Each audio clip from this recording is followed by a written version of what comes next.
Hi, ladies and gentlemen, this is Eddie Marcus again. Yes, it's still that guy that's trying to see if he can play a major role in the happiness of we the people. I am thinking right now about church. I'm thinking about in America, a lot of people go to church. I'm sure many don't, but for sure a lot of them do. And they talk about God. They used to have a Bible everywhere you go, in every church, in every hotel room. They got people talking about God, talking about God. But people talk about God differently. You got the Methodists talking about God. You got the Baptists talking about God. Now, what does this signify? I mean, what does that mean? You got a Methodist talking about God, and you got a Baptist talking about God. Are they saying something different? Is one a Baptist and one a Methodist? If so, what makes one a Baptist and what makes one a Methodist? Then you got one that might have a conservative message and another that might have a liberal message. What is that all about? A conservative message and a liberal message. What does that mean? Does that mean something to the Baptist or to the liberal or to the Methodist? But that's not all. Let's keep on going. I mean, you name your church and your church and your church, and you got all of these different churches and all these different expressions and all these different songs, all talking about God. And what they speak about God, what they say about God, what that God represents that they speak about, ain't happening nowhere except people going to church or now on the telephone pretending like they're at church. This about describes what we can associate with God. We might do a couple of things like what you call charity stuff. Let me ask you, ladies and gentlemen, you look in the Bible, and in the beginning of it, they tell us that a group of people, well, two people really, were given some instructions. And I don't know when, but they give me the impression it could have been immediate, that they got instructions from somewhere else. What does this represent? What does it represent? They tell you that there are prosperity preachers talking about, you know what they're talking about. And those that don't talk about prosperity are just regular preachers, or, you know, just like life. Some got it going on, rich, some got a little less, some got a little less, some ain't got nothing, they stand on the street corner. All of that, what does that say? I mean, seriously, what does that say to you? And then they tell you, act this way while you're in these bodies on this earth at this time. Don't rock the boat. Treat your neighbors kind. And if you can survive this, on the other side, we got, or God got something waiting for you. One heck of a blessing called heaven. Heaven. That caught me as a kid. I've lived a long time, ladies and gentlemen. Look at me. I'm an elder. I'm not supposed to be thinking that same old stuff I was thinking when I was 12. Thinking that same old stuff I was thinking when I was 30. I'm an elder. I think like an elder. I think like I've lived through crap. And I think like I thought about other things. And I've accepted other things. I've accepted truth. What I mean by truth, that which allows for the continuation of life without pain, without suffering, but answers the gift of life. You know, I sit up and I think about that. And I'm thinking about people who have put in the Bible pictures. Pictures that represent whatever they wanted to represent. And whether, I don't know how I might have looked at it before, or how you might have looked at it before, But we got something now that can tell us exactly how we look at it. Because in our day, in our time, we got here in America where there are those who are trying to interject pictures into the Bible, interject other information into the Bible that has nothing to do with the story of the Bible. It's things they want to take out. So that tells me all the time you got documentation of that which was deleted because it didn't fit the mold. We talk about that which was added because it gave significance to what was trying to be said. Yeah, ladies and gentlemen, when I think about the pain and suffering that's going on in the world today, and I think about somebody telling you that they got a solution to the problems here in America, and what they want to do, one want to go forward, and the other one want to take you back to when the Bible was written. What does that tell you? It tells, as a senior and an elder, I'm going to tell you that all of that stuff sounds like pure demonic stuff to me. And if somebody asks me for some advice, which they haven't, but I do offer it because I think you need it.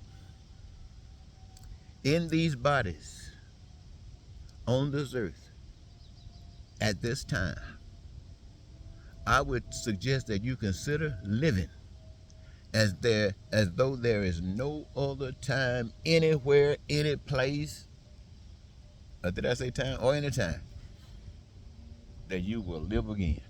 Not that you won't, but live like you don't know. And since you don't know, consider you better live now. Consider that you better live now.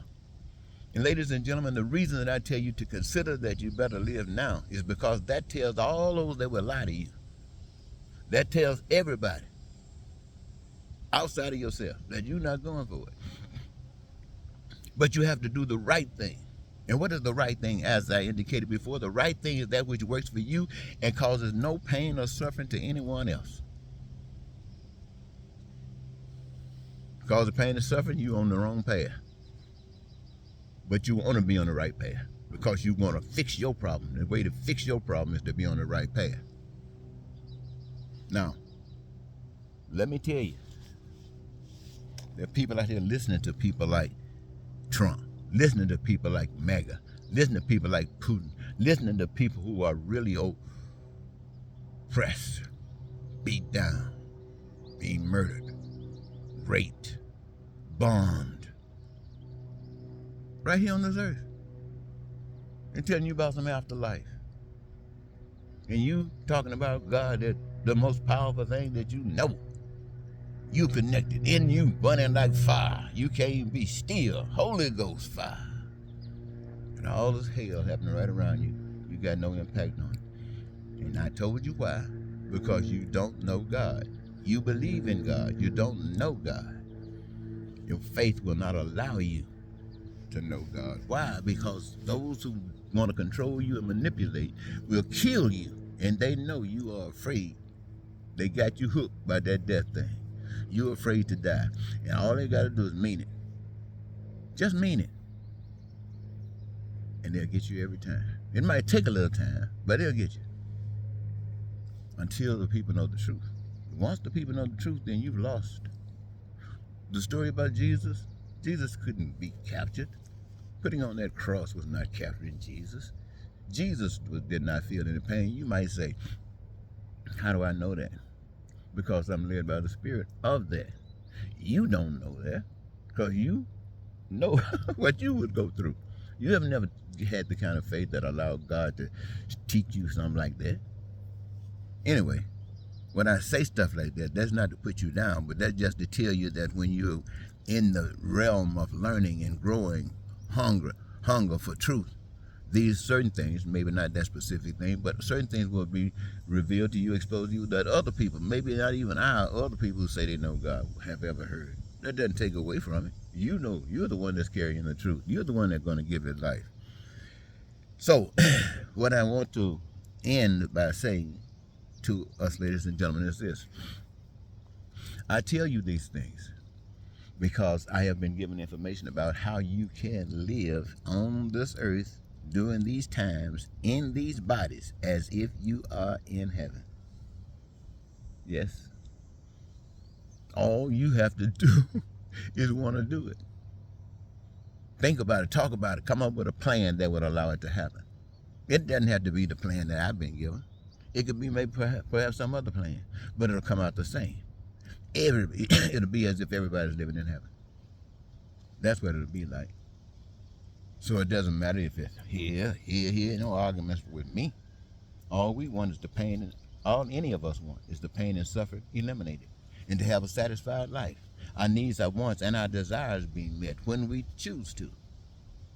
We'll be in peace, prosperous, free, happy, joyous, and our dreams realized. Come on, you can't beat that. And God has said the way you do that, God has given us is make a plan it out, strategize it, that will achieve just that, and do it. Because all of the resources that would be required to accomplish that, God has already given it to us free. Our needs and wants, we know what they are as we live, as we grow, as we are challenged by certain things. It tells us what we need. The resources are there, and who need it? We the people, maybe not all of us, some of us need this thing and this, that, and that thing. So we don't have to all use the same thing, but make the things available to who might want to use them. It's there for them. And by whom? The people who are going to use it. We, the workers. The workers, ladies and gentlemen, no bosses. Only boss is invisible. Can't see it. But we're the workers. We create housing that no one would ever have to suffer without the kind of housing they want. Because we who build houses, and we love it. And we don't ever want to stop building houses. Those of us who take care of food, we will make sure that you'll never have to suffer unless God says, because we love producing food. All kinds of stuff. Make sure you're always happy. Education, you don't ever have to worry about that. We got teachers here in every field that needs education spread abroad, spread out. And we got those teachers that's dedicated, committed, going to give you all they got. It don't cost you a thing because you're there because you want to be there. You want to be there because you need what is there to receive. Why? Because it makes you better at whatever it is that you do. And the whole nation, the whole human race, if they can extend it that far, is backing you all the way. Healthcare, the same thing. Transportation, infrastructure. I'm telling you how to build heaven on earth. Don't be letting nobody trick you. Don't let people trick you. I don't care if they're talking about the Bible. I don't care if they're talking about whatever they're talking about. If they're telling you about something on the afterlife, you make sure that you do everything that you can to make that to get it to happen in this life, because this is the only life you've ever known. You don't know a life before now. Might have been one, but you don't know anything about it. And a life in the future, you don't know anything about it. Might be one up there, but you don't know anything about it. But what do you know? You know this life. This is the life that you've been given. And if you can't do it in this life that you have been given, you can't do it in any life. And you would go to a place where it already exists and be a means for its destruction. I want you to think like that. Give God life and give that liar a rest. Whew. All right, ladies and gentlemen, I think I talked long enough. I got more, but I'll give it to you at another time. Until next, Eddie Marcus saying goodbye for now.